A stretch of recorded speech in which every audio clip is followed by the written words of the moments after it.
who is the main culprit there behind you, who spoiled all your prospects?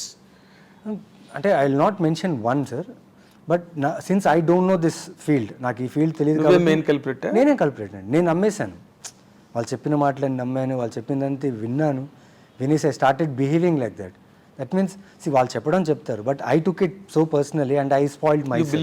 I believed it and later I realized it, then I kept it away and now I'm doing my best to be a part of good films. ఇప్పుడు వాళ్ళు ఆ వందిమాగదులందరూ ఇంకా నీ పక్కనే ఉన్నారా? Miss avoid చేసేవా? Avoid చేసాను. Very good, very good.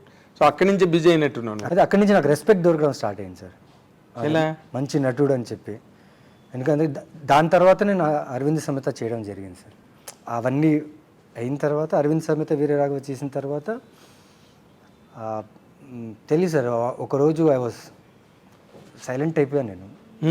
This is what you wanted. I want to be busy. I want to be a part of good films. You want to be in reckoning? Yeah, sir. So that is happening. So now I'm constrained to my work. I'll do and my work. Continuing the work, Sir. Okay. ఇప్పుడు మీ family అంతా హ్యాపీగానే ఉన్నారా? Yeah sir, happy. అంటే నీ బాధ్యతలు ఏమైనా పూర్తి చేసావా? ఇంకా స్టిల్ వెయింగ్? ఇంకా కాడి మోస్తున్నావా? బాధ్యతలు ఫినిష్ అయిపోతే సార్ ఇంకా ఎదగలేను సార్. బాధ్యతలు ఉండాలి సార్. ఓ, రెస్పాన్సిబిలిటీ ఉంటేనే beautiful statement, beautiful. we will go forward to achieve anything. Exactly. ఆ వెయిట్ ఉన్నప్పుడే లైఫ్ కి ఒక సింక్ ఉంటుంది. అవును సార్. ఒక ఫ్రీక్వెన్సీ ఉంటుంది. Yeah sir. అండ్ అది తేలిపోతుంది లైఫ్. అండ్ ముఖ్యంగా ఏంటంటే I could give one thing to my mother after my mother lost my father. I could give one thing to her is the respect in my town. wherever she goes, if she tells like I'm Navin Chandra's mother ante, she could command that respect. She could, adi chalu sir na jeevitaniki. Oh, because recently I will share you one experience sir. Shankar gar cinema ఏది release అయినా మా బళ్ళారిలో మా mother first తీసుకెళ్ళిపోతారు.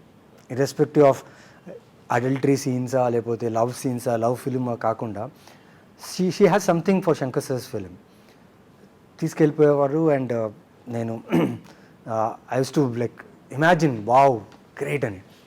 రీసెంట్గా sir game changer cinema షూటింగ్కి నేను వెళ్ళినప్పుడు మా అమ్మగారు అడిగారు, ఏ శంకర్ గారిని చూడాలని. అమ్మ కష్టమ్మా, చాలా పెద్ద డైరెక్టర్స్, వాళ్ళకి చాలా పనులు ఉంటాయి. సో ఆ షూటింగ్ మధ్యలో మనం వెళ్ళి మాట్లాడడం, కొన్ని క్యారవాన్లు ఉన్నప్పుడు రిలాక్స్ ఉంటారు, మనం మాట్లాడడం కరెక్ట్ కాదమ్మా, సరే షూటింగ్ చూడ్డానికైనా వస్తాను అన్నారు. సో తీసుకెళ్ళాను sir.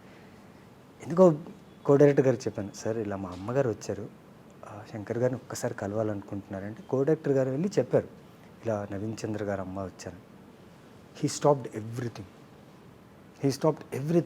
He came, he spend time with my mother, he spoke to her. ఆ రోజు అనిపించింది సార్ నాకు, wow, this is the achievement I did in my life. Because అమ్మ నన్ను థియేటర్ తీసుకెళ్ళి ఆ సినిమాలు ఇన్ఫ్లుయెన్స్ చేసి ఈరోజు ఆ డైరెక్టర్తోనే నించొని మాట్లాడి నీ గుడ్ విల్ మీద, నీ పేరు మీద. అండ్ దాంతోపాటు అలాగే రామ్ చరణ్ గారు అమ్మగారు కలవాలనుకుంటున్నారంటే he also like stopped everything, came, spend time. That moment was great moment for me sir. Okay, ఆవిడ ఏమన్నారు మీ మదర్ ఇలాంటి మూమెంట్స్ మధ్యలో నీతోని? What was your feeling? Like అంటే cloud nine she is very expressive and my mother is very expressive. Okay. And ఆ జాయ్ని చాలా బాగా ఎక్స్ప్రెస్ చేస్తారు. ఓకే. నేను లైక్ మధు. ఓకే. నేను I'm not that expressive person. Madhu అనే character like most of the men are not that expressive sir. They are very few people who are expressive, but express చేస్తుంటే వాళ్ళు అంటారు ఏంటి ఇంత ఎక్స్ప్రెసివ్గా ఉన్నాడని తగ్గించేస్తారు. ఎక్స్ప్రెసివ్గా అన్నట్టుండదు అది. So most of the men are like less expressive. So I am the same person, like నేను అంత ఎక్స్ప్రెసివ్ కాదు, but there's lot inside. So that's how. కానీ అసలు నువ్వు నిన్ను చూస్తే చాలా దుర్మార్గుడిలాగా, రౌడీలాగా, మంచి జగదాంబ సెంటర్లో గోండలాగా ఉంటావు. కానీ నీ సెంటిమెంటు, మీ మదర్ అంటే నీకున్న ఫీలింగు, కుటుంబం అంటే నీకుండే బాధ్యత రియల్లీ ఫినామినల్. అది లేదంటే పెరగలేదు, ఎగ్జాంపులరీ. Not grow. నేను ఇందాకలా అన్నవన్నీ కూడా నీ ఒరిజినాలిటీ కాదంటే నీకు ఆ గెటప్ వేస్తే ఎలా ఉంటావు అన్నదానికి చెప్పాను నేను. ఓ రౌడీ అని, రఫ్గా ఉంటావు. నీలాంటి పర్సనాలిటీ వెనకాతల ఇలాంటి ఇంత సెంటిమెంటల్ హార్ట్ ఉన్నది అంటే నాకే చాలా టచింగ్గా అనిపించింది, చాలా టచింగ్గా అనిపించింది. ఎందుకంటే the boys of the generation are bereft of all kinds of sentiments. వాళ్ళు ఎక్కడికి వెళ్తున్నారో, ఏం చేస్తున్నారో, ఎలా ఉంటున్నారో, ఎలా ఉండాలనుకుంటున్నారో కూడా తెలియని ఒక సంధి యుగంలో ఉంది సొసైటీ. అలాంటి దానిలో నువ్వు నిజంగా you're an example to follow, you're an example to follow.